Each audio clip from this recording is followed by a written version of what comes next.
Hola a los televidentes de Tutorá.tv. Hace 500 años, un grupo de idealistas decidieron hacer un viaje. Querían demostrar que la Tierra es redonda. Cristóbal Colón y un grupo de personas decidieron hacer un viaje a la India, pero ahora del lado oeste del mundo, para poder llegar a la India, pero del otro lado. Como todos sabemos, llegaron a un continente, el continente americano, donde gran parte de la humanidad vivimos en el continente americano. Si hoy en día le preguntarás a cualquiera de los que vivimos, somos del continente americano o de cualquier presidente de un país, a quien sea, a ver, ¿conocen la trayectoria? ¿Cuántas personas iban? ¿Cuáles son los nombres de esas personas, sus familias? ¿Qué comían? ¿Qué tomaban? ¿Cómo estaban vestidos? ¿Conocen algún detalle de todo esto? La mayoría de las personas, o si no casi todas, no te van a poder contestar. No conocemos los detalles. Máximo que tenían 3 barcos. Máximo nos imaginamos cómo se vestían, pero no conocemos todos estos detalles. Bueno, hace más de 3.300 años, un grupo también llamado el pueblo judío, los israelitas, también empezamos un viaje que duró 40 años, la salida de Egipto. Ahora, si tú hoy le preguntas a muchos niños y a muchas personas de cualquier lugar del mundo del pueblo judío, cuéntanos, ¿en qué día y a qué hora salieron? En la Torá dice, está especificado el día 15 de Nisan, en la madrugada a las 5 de la mañana. ¿Cómo estaban vestidos? La Torá nos especifica cómo estaban vestidos. Motnehem hagurim bemakram beyadam. Estaban vestidos con cierta túnica, con un cinturón abrochado, un bastón en la mano. ¿Qué comieron y qué tomaron durante el desierto? Bueno, todos sabemos lo que comieron. Las primeras 2 semanas matzá, luego empezó a caer el maná, el man, y también, ¿qué tomaron? Había un pozo que se llamaba el Ber Miriam, era unas piedras que salían agua y rodeaban todo el campamento, iban tomando agua. ¿Qué caminos tomaron? Paso a paso, está especificado en la Torá, cada camino, cada parada, donde iban yendo. ¿Cuántas personas eran? 600,000 hombres de 20 a 60 años. ¿Cuántos niños y niñas? O sea, aparte de los niños ancianos. Tantos detalles de algo que pasó hace más de 3.300 años. Y no nada más eso. Todos los días, en los rezos, 2 veces al día, recordamos la salida de Mitzrayim. Zecher Litziat Mitzrayim. Y no nada más eso. Cuando comemos y decimos la bendición que después de la comida del pan, Birkat Hamazon, decimos Zecher Litziat Mitzrayim. Y no nada más eso, en cada marco de la puerta, de cada puerta del pueblo de Israel, en la mezuzá, ¿qué dice ahí en la mezuzá? ¿Qué está escrito entre algunas cosas? Principalmente Zecher Litziat Mitzrayim, para recordar la salida de Mitzrayim. En los tefilín, que nos podemos dar a los hombres, los rollos que están dentro de los tefilín, ¿qué es una de las partes principales que están en los tefilín? Zecher Litziat Mitzrayim, para recordar la salida de Mitzrayim. Cada Shabbat, cada Yom Tov, cada festividad, cuando hacemos el Kiddush, ¿qué palabras decimos en el Kiddush? Zecher Litziat Mitzrayim, hay que recordar la salida de Mitzrayim. Los tzitzit también son Zecher Litziat Mitzrayim. ¿Cuántas veces está mencionada Zecher Litziat Mitzrayim, la salida de Egipto, en la Torah? 50 veces. Porque hay 50 niveles de purificación o de tumá, de impurificación. 50 veces está mencionado. No hay prácticamente un momento en la vida de un judío que no está recordando la salida de Egipto. ¿Por qué? ¿Cuál es la importancia? Bueno, sí, fuimos liberados, pero ¿es para tanto? ¿Cuál es el significado tan grande de la salida de Egipto por la cual nosotros estamos constantemente recordándola en todo momento? ¿Cuál es importante? Entonces, para contestar, les quiero contar una parte del libro del Kuzari. El Kuzari era un rey no judío que tuvo varias discusiones con representantes de las 3 principales religiones. La primera que él con las que habló fueron los cristianos, los musulmanes, y también finalmente habló con un sabio judío. Y al sabio judío le hizo varias preguntas muy interesantes, y una de ellas es el siguiente. Es sobre el primer mandamiento. ¿Ustedes saben cuál es el primer mandamiento? ¿Sí se acuerdan cuál es?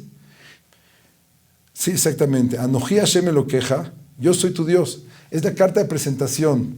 Ahora, si ustedes serían Dios, ¿qué pondrían? ¿Cuál sería su alabanza?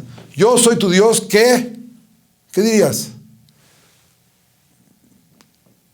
¿Qué dirías? Yo soy tu Dios, que cree el universo.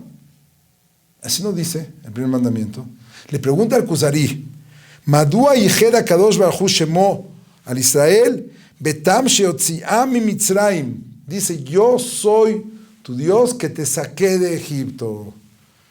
Otra vez lo de la salida de Egipto. Otra vez. El primer mandamiento, otra vez. La carta de presentación de Dios, la tarjeta de presentación de Dios es, yo soy tu Dios que te saqué de Egipto. ¿Por qué?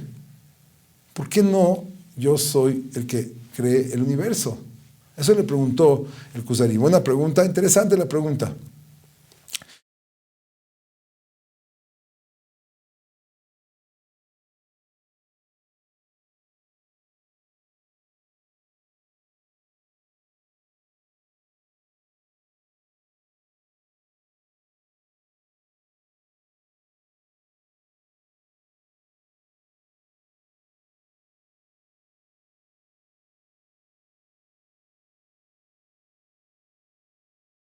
Pero eso no es lo que le contestó.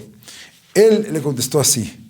Lefishe mitzat briyat shamayim baaretz hayu bnei Israel shavim im kol haumot. Dice, mira, si nosotros analizamos el pueblo de Israel en el contexto de la creación de todo el universo, de la humanidad, nosotros y las demás naciones somos criaturas de Hashem. No nos diferenciamos siendo creaciones de Hashem, somos seres humanos todos. Todos somos seres humanos importantes. Entonces, si Dios se presenta como el Dios de todo el universo, de toda la creación, no hay diferencia. Pero le dice,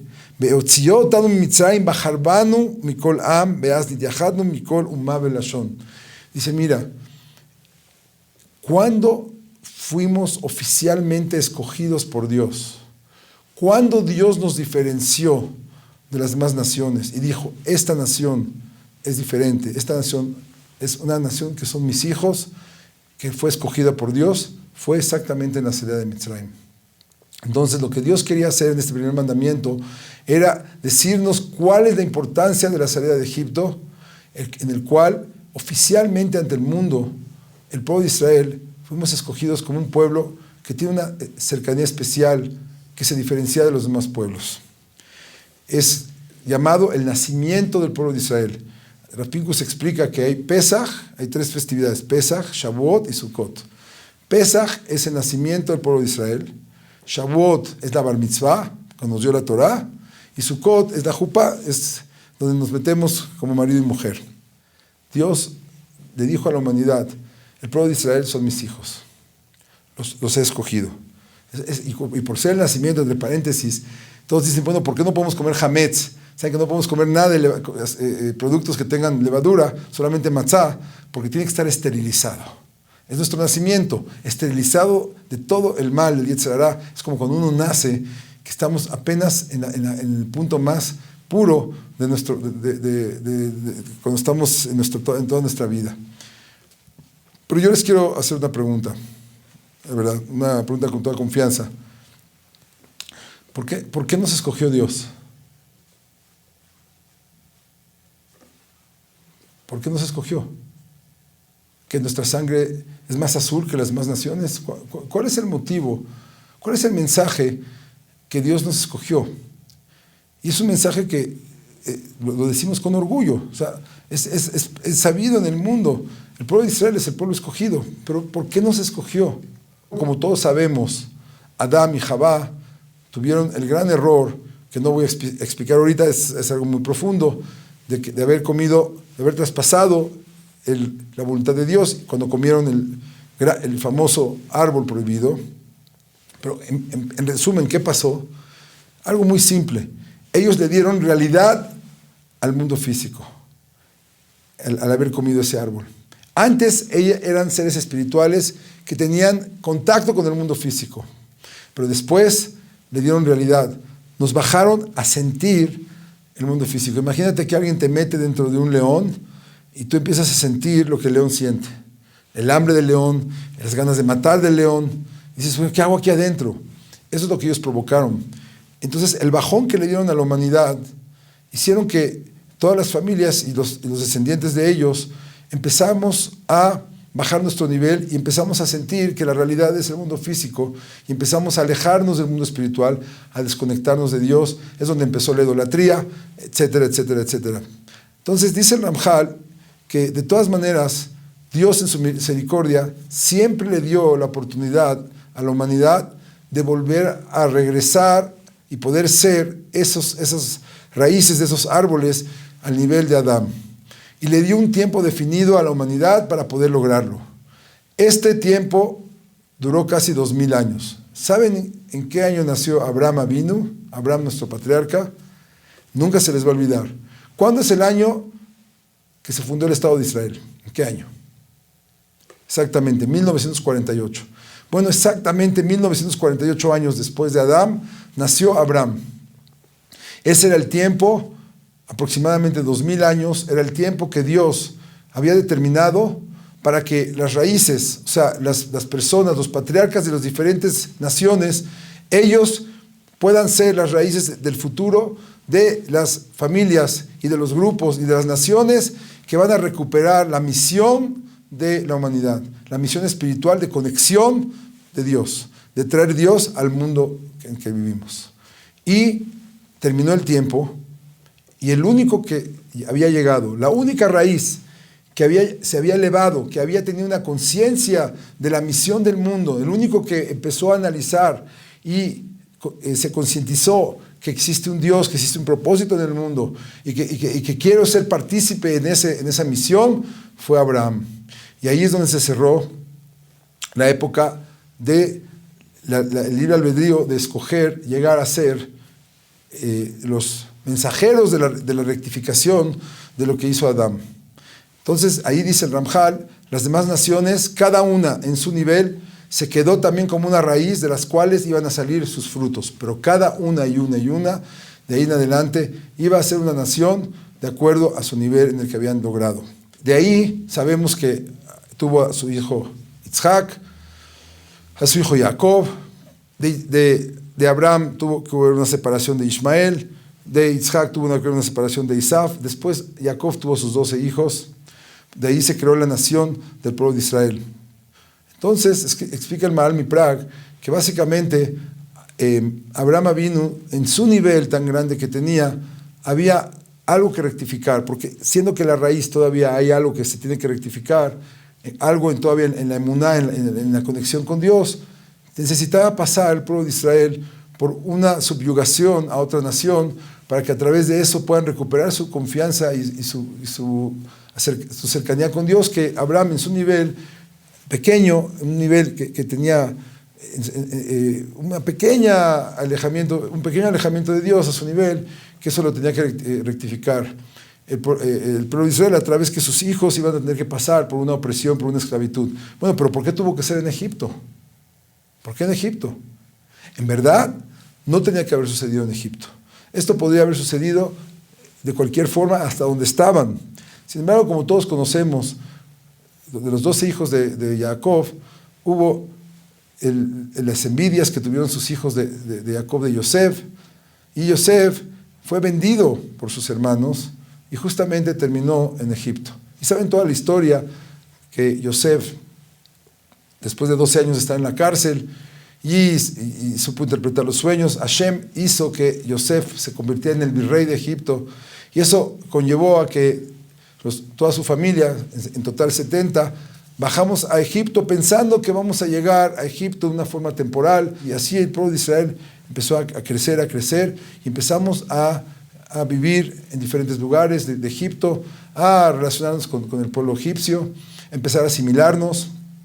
Y hay una regla histórica que cuando Dios ve que nosotros dejamos otra vez la misión que ya viene de Abraham, para que no se pierda esta misión, Dios provoca que entonces haya lo que llamamos el antisemitismo, provoca que empiezan los problemas, y el pueblo de Egipto empezó a sentir que el pueblo de Israel era un reto que podía ser negativo para el gobierno. Así que entonces empezaron a oprimir al pueblo de Israel, lo esclavizaron, y sabemos toda la historia, que por 210 años el pueblo de Israel estuvimos bajo una tiranía, sufriendo. Cuentan que Paro tenía lepra y necesitaba sangre, necesitaba matar a cientos de niños diarios para que con su sangre se pueda tomar baños de sangre. Y si una mujer estaba embarazada trabajando y salía su bebé, no importaba que se caiga en el cemento. Y si no podían cumplir con la cuota de tabiques, agarraban a sus hijos, los mataban y los ponían en vez de los tabiques. O sea, estábamos viviendo una opresión muy fuerte, una esclavitud en donde sufrimos muchísimo. Tanto así que después de un tiempo, como el rey de Egipto, el faraón, sabía que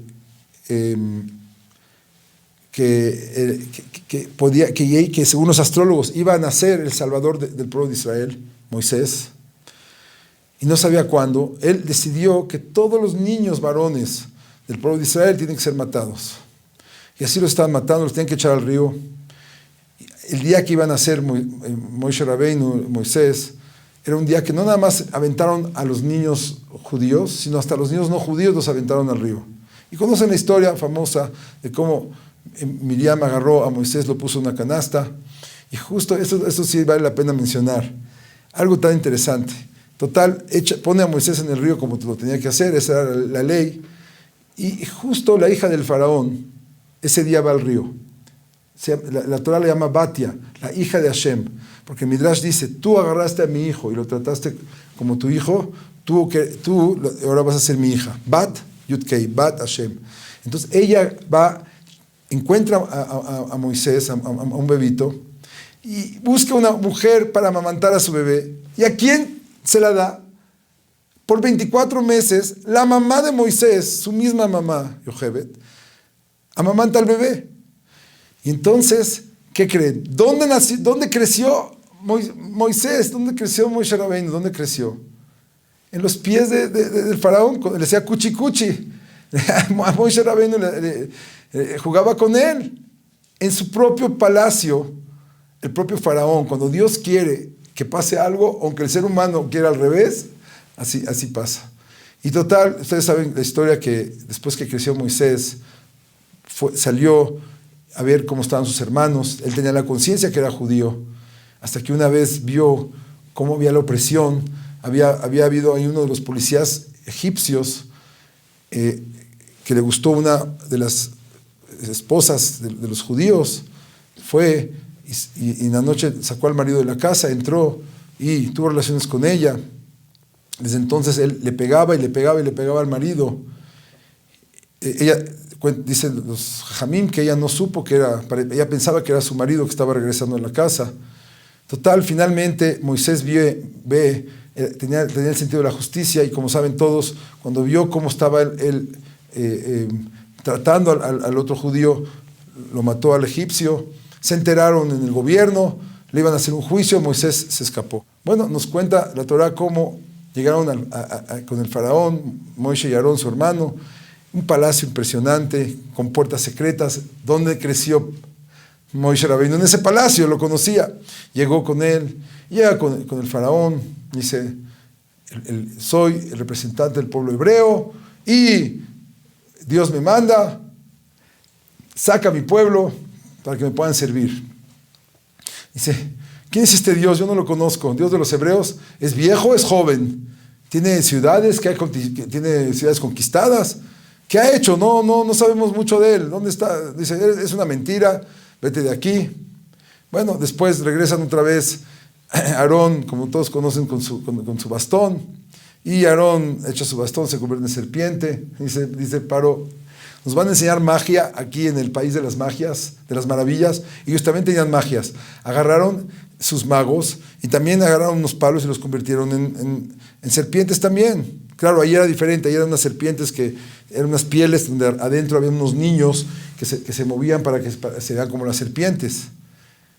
Aarón agarra, la serpiente la convierte en palo, y ahora agarra y avienta el palo, y el palo se traga a todas las serpientes de los magos, incluyendo a los niños.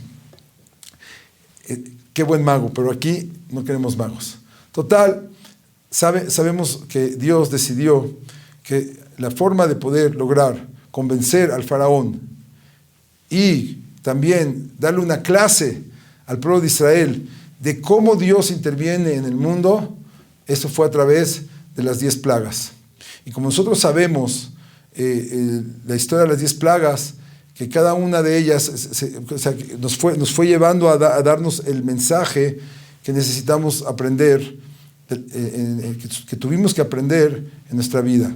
Y sabemos que las primeras 3 plagas, Dam, Sefardea, Kinim, fueron plagas dirigidas directamente al dios que uno de los dioses de Egipto muy importante, que es el río Nilo, para que entonces por lo menos el faraón y todos los que estaban ahí sepan que existe un Dios. Las segundas plagas, que eran como animales salvajes, la peste, eran plagas en donde ya se ve lo que queríamos que aprendieran los egipcios y reforzar el pueblo de Israel, era que Dios interviene en la vida diaria del mundo, y los animales sí atacaban a los egipcios y no atacaban a los judíos. Se veía la separación de cómo Dios interviene. Y las últimas 3 plagas, entre ellas, por ejemplo, el granizo, que era, por ejemplo, el granizo eran como hielo del tamaño de una sandía, que adentro había fuego y caían en la cabeza de la persona, y luego se abría el hielo y el fuego le quemaba el pelo y la ropa. O sea, eran cosas impactantes para enseñar que Dios es la fuerza de todas las fuerzas. Y ni se diga después lo que sucedió cuando pasaron por Kiryat Yamsuf, con la partida del mar. Todas estas cosas fueron una escuela de los principios y las bases fundamentales por las cuales hoy en día nosotros vivimos. Entonces, ¿cuál es la importancia de la salida de Egipto? Son 2 cosas muy importantes. Una es que nosotros hacemos énfasis día y noche, en todas partes, recordar que somos un pueblo elegido. Pero no es para presumir. Nuestro objetivo no es llegar con las demás naciones a presumirles, yo soy el pueblo elegido. Eso no es el objetivo, no es arrogancia. ¿Sí? Es recordar que tenemos una misión especial. Somos un pueblo que venimos de unos patriarcas, de unos antepasados, de una elevación muy grande, en donde ellos entendieron cuál es la misión del mundo, que Dios creó un mundo precioso, pero para un mundo para recordar a Dios y no para que nos olvidemos de Dios. Un mundo para traer a Dios a nuestras vidas diarias, en cada detalle de nuestras vidas, desde que nos despertamos y trabajamos y comemos, en todo es un mundo para traer a Dios. Esa es nuestra misión como el pueblo de Israel, y siempre estamos a los ojos de los demás. Y el segundo punto de la importancia de la salida de Egipto es los mensajes que aprendimos ahí, los mensajes que nosotros tenemos a Dios viviendo, interactuando con nosotros. No es un Dios que está en los cielitos, en el cielo, y nosotros aquí desconectados de Él. No, es un Dios que interactúa con el ser humano, que está con nosotros en cada momento. Estamos en los ojos de la humanidad. La salida de Egipto es un mensaje y siempre nos ven. Entonces quiero terminar con una pequeña anécdota de cómo en todo momento tenemos esa responsabilidad del pueblo de Israel. Y repito, no vayan a pensar que estoy hablando del pueblo escogido para presumirle a nadie. No es eso nuestro objetivo. Es para tomar la responsabilidad, porque estamos en los ojos. Hemos influenciado a las demás religiones, hemos dado mensajes positivos a la humanidad y tenemos que seguir haciéndolo. Y eso es lo que tenemos que recordar. Hace unos años había un rabino que estaba viajando de San Francisco a Denver. Él era un maestro que trabajaba en la yeshiva de Denver, y él iba a San Francisco a hacer pruebas para tomar a nuevos alumnos. Esto era el viernes, y estaba viajando en el avión, cuando de repente suena, el capitán dice: tenemos un problema en el avión, que vamos a tener que hacer un aterrizaje de emergencia. No se están abriendo las llantas del avión, y es peligroso, nos van a preparar la pista, vamos a tener que poner en la posición especial, y la gente empezó a gritar, el pánico. Este rabino obviamente, ¿qué hizo? Empezó a pensar si ha sido un buen padre, un buen esposo, si es un buen maestro. ¿Sabes? Cuando en los momentos tan difíciles así, te pones a pensar en toda tu vida qué tan buena persona fuiste, y empezó a rezar Teilim, Teilim, Teilim, y seguía rezando Teilim. De repente, alguien le toca la espalda, dice, ¿no se va a bajar del avión? Ya aterrizamos, estamos bien, ya todo terminó. Ay, estaba tan metido en sus rezos que ni siquiera se había dado cuenta que ya había terminado todo. Entonces ya está saliendo, estaban las aeromosas. Dicen, Rabbi, thank you very much. Rabino, muchas gracias. ¿Muchas gracias de qué? Yo no manejé el avión, yo no hice todo el plan de emergencia. Dice, sí, mire, le voy a decir algo. Nosotras, las aeromosas, tenemos que tener calma. Todos los pasajeros ponen sus ojos en nosotras. Pero ¿de dónde nosotras vamos a obtener nuestra calma? ¿Sabe de dónde vamos a obtener nuestra calma? De usted. Los pasajeros nos vieron a nosotros y nosotros lo vimos a usted. Gracias, Rabbi, que con sus rezos y con su forma de ser nos dio la fuerza y la confianza que necesitábamos para saber cómo tratar a nuestros pasajeros. Thank you, Rabbi. Y eso es lo que tenemos que saber. Esa es la importancia de la salida de Egipto, que hay que recordar en todo momento y hay que vivirla, porque es lo que nos da a nosotros la motivación de seguir con nuestra gran misión de ser una luz para las naciones y siempre tener este camino tan bonito en toda nuestra vida diaria, manteniendo nuestra unidad con Dios y con los demás. Gracias.